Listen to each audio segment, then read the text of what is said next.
Bueno, y estamos con José Manuel Villalobos, experto en procesos electorales, porque lo que hemos venido discutiendo en medio de esta crisis profunda y este nivel de violencia es justamente el adelanto de elecciones, uno de los pedidos justamente que hacen ciertos grupos que se están manifestando en este momento. José Manuel, ¿cómo estás? Ante todo, muy buenas noches. Omar, gracias por la invitación. Buenas noches, un saludo a todos los televidentes. A ver, ¿qué es viable y qué no es viable? Solo para tener lo que tenemos sobre la mesa. Antes de la vacancia de Pedro Castillo, el Congreso de la República había aprobado un dictamen para adelantar las elecciones, si mal no recuerdo, julio 2023. La presidenta Dina Boluarte ya presentó el día de hoy el proyecto de ley de adelanto de elecciones que ya contempla abril del 2024, porque lo que busca, entendemos, en ese periodo es hacer reformas electorales, hacer reformas políticas que no nos lleven a la misma situación en la que nos encontramos. ¿Qué es viable y qué no es viable?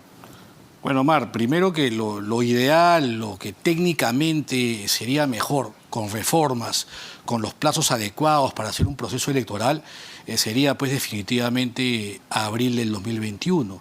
El Congreso aprobó el 24. El Congreso aprobó un dictamen que pusieron el año 2023, pero ahí se han equivocado porque han tomado en cuenta el plazo de 4 meses que fija la Constitución para hacer un proceso electoral cuando se disuelve el Congreso. Pero ese es un plazo que es imposible de cumplir. ¿Por qué? Porque he escuchado plazos establecidos. Sí, he escuchado además hoy al secretario general de la CGTP poner como condición para, digamos, parar las protestas, que se apruebe el adelanto para abril del próximo año, del 2023. Wow. Y entonces, al haber varias fechas sin ningún sustento técnico, pues van a generarse falsas expectativas. Primero hay que tomar en cuenta que si se quiere emular, digamos, lo que pasó el 2000, que se recortó el mandato y se hizo elecciones el 8 de abril del 2001, hay que tomar en cuenta que esa elección se hizo con 5 meses. Es decir, desde el momento que se convocó... Que fue un 10 de noviembre. Fue un 10 de noviembre del 2000, se convocó elecciones para el 2021, 5 meses.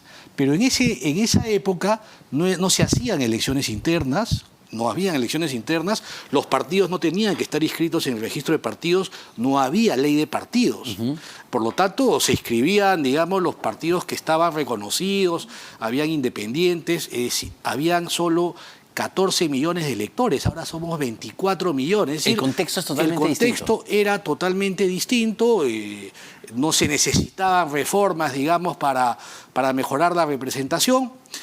Pero igual, si ahora queremos hacerlo en esos 5 meses, tampoco da para abril, porque ya estamos a 3 meses y medio para abril. Y además, partiendo del hecho que tanto la propuesta que hay en el Congreso de la República, ya aprobada en la Comisión de Constitución, como la que ha planteado la presidenta Dina Boluarte, implica necesariamente la reforma de la Constitución para el adelanto de elecciones, y eso tiene su propio proceso, que tarda también un tiempo determinado.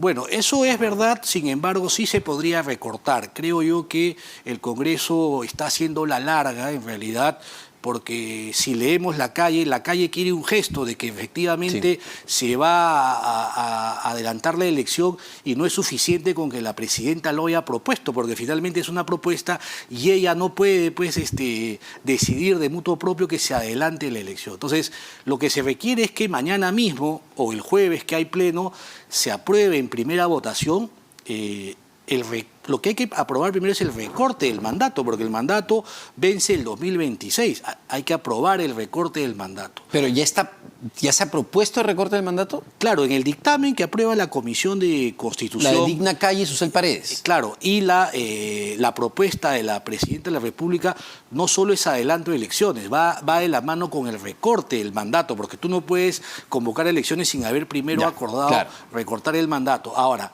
la discusión va a ser que se pongan de acuerdo, porque ahora han salido 2 caballeros congresistas que han dicho que se va a aprobar, que vamos a ver, pero el tema es si se van a poner de acuerdo los 130 en irse en abril del 2024 o irse el 2023. Finalmente la decisión es de 87 votos de ellos. Porque no es tan fácil, ¿no? Lo otro es, o son 87 votos en 2 legislaturas consecutivas, o 66 más un referéndum. Más un referéndum, que tendría que hacerse al otro año, con lo cual hacer las elecciones el 2023, digamos que no es muy fácil de que se lleve a cabo. Es decir, es vender una falsa expectativa. Podría ser en octubre, tal vez, pero si hacemos en octubre del 2023, olvidémonos de las primarias, olvidémonos de las reformas que se quieren hacer. Si se hace en el 23, las personas condenadas por terrorismo, por violación, narcotraficantes, van a poder postular porque la ley que se los impedía ha sido declarada inconstitucional y se necesitaría una reforma constitucional en todo caso para volver a insistir con esa prohibición. Entonces, creo que los ánimos están muy caldeados, pero quienes protestan y piden el adelanto de elecciones no han presentado tampoco una propuesta técnica de por qué quieren que se hagan las elecciones mañana mismo, lo cual no es posible, ¿no? Claro, hablar de mañana mismo es, entiendo ya, imposible por los plazos establecidos y todos los procedimientos que se tienen que cumplir. Sin embargo, hablar de julio del 2023, ¿es posible?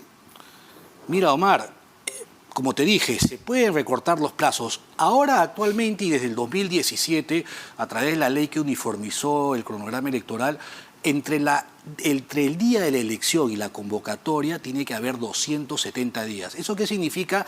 Que por la experiencia de los procesos electorales que se han llevado a cabo, los organismos electorales consideraron que un plazo razonable para hacer una elección, digamos, con buenos resultados, eficiente, se necesita 270 días, 9 meses. 9 meses. A esos 9 meses no se le suman los 3 o 4 meses que demanda el plazo para cerrar el padrón, para depurar el padrón y remitirlo al jurado para su aprobación. En realidad, si tú ves el primer hito del cronograma electoral de las elecciones del 2021, de las presidenciales, el primer hito de las elecciones generales estuvo fijado en diciembre del 2019. Es decir, con mucho más de un año de anticipación.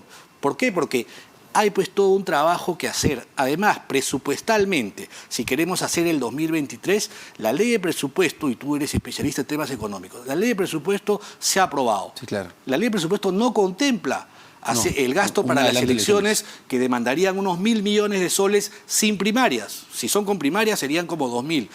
Pero digamos, para hacer la elección el próximo año, el Congreso tendría que el próximo año hacer las modificaciones presupuestales en función a que el Ejecutivo diga de dónde va a salir el dinero para transferirle los recursos al jurado, a la OMPE y RENIEC.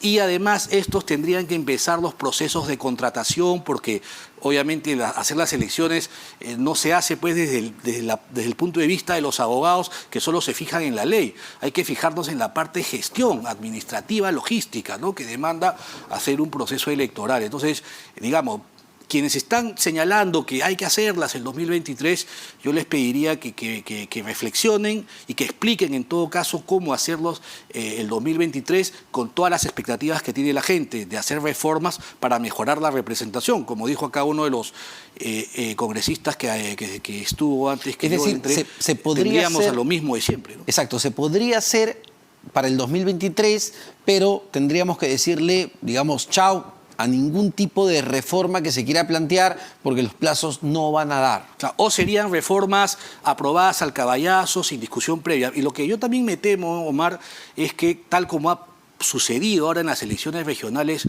y municipales, que muchos nuevos partidos o quienes que ahora se han enterado de que se van a adelantar las elecciones quieran presentarse, gente que no está en política, que está preparada y que quiere mejorar la política, quiera presentar, pues no va a encontrar partidos políticos porque existen los que ya están y esos ya tienen a sus cuadros.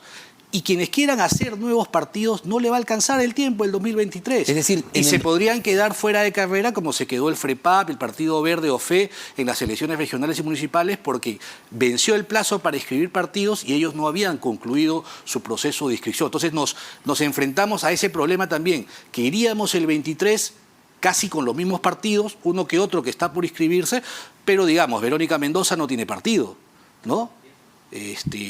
Hay otros más que es decir, básicamente tendríamos la misma representación que hoy en día está en el Congreso porque son los mismos partidos que hoy día sí tienen inscripción. Se jugaría con los mismos actores, con los mismos jugadores.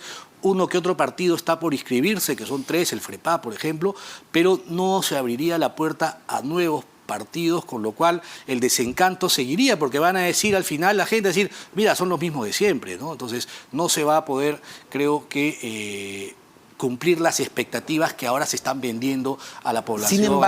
Sin embargo, abril del 2024 sí resulta una fecha, digamos, suficiente, propicia para impulsar o llevar un proceso electoral ordenado, permitir a nuevos jugadores, nuevos partidos ingresar a la cancha y además impulsar una serie, pues algún tipo de reforma necesaria para no volver a la misma situación en la que nos encontramos en julio del 2021? Es correcto, haciendo la elección el 2024 en abril te permite que si vas a hacer reformas que sean de reforma constitucional, lo puedas hacer el próximo año en la primera legislatura y la segunda, que esas reformas sean discutidas pues por todos los actores, no solo los partidos, la academia, la sociedad civil, los organismos electorales que hasta ahora todavía no se les ha preguntado si pueden hacer la elección el próximo año en abril como se quiere o cuándo es que es factible. Entonces, tomemos calma. Lo que sí tiene que haber es una señal concreta porque, claro, no se cree en el Congreso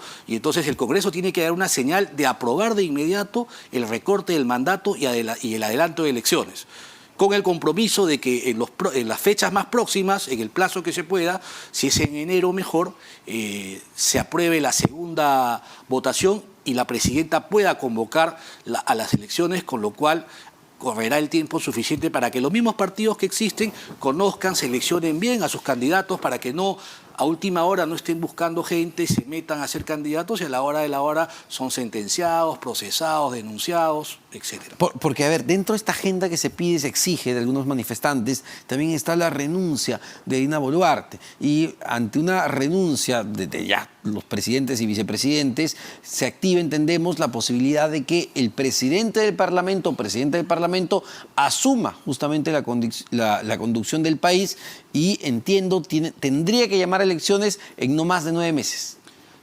Bueno, ahí lo que dice la norma es que efectivamente si la presidenta decide dar un paso al costado, quien preside el Congreso de la República asume la presidencia de la República. Y al asumir la presidencia de la República está obligado a convocar de inmediato a elecciones. La Constitución no dice para cuándo, dice convocar a elecciones. Pero tomando en cuenta que, de acuerdo a la Constitución, la asunción de mando es el 28 de julio, digamos que los 9 meses no serían suficientes. Por lo tanto, él podría convocar también para abril del 2024.